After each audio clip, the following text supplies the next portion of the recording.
Powder काय बसलं तर 2 रुपयाला पुढे माश्या मारणार, 2ला पुढे. लोक म्हणजे 2लाच माश्या मारतात मरणाच्या पुढे. आपल्या एक जण बायकोला पुढी सोड पावडर आणली, पुढी सोडली, पुढी पावडरच नव्हती, कागदाची चिठ्ठी होती. चिठ्ठी पेनाने लिहिलं होतं, उजव्या हाताने जेवण करा आणि डाव्या हाताने माश्या हाना.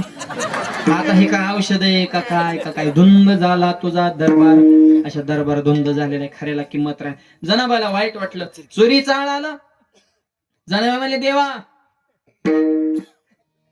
मी चोर नाही, देवा तूच चोर आहे. करेला पंढरीचा चोर, करेला पंढरीला पंढरीचा चोर, करेला पंढरीचा पंढरीचा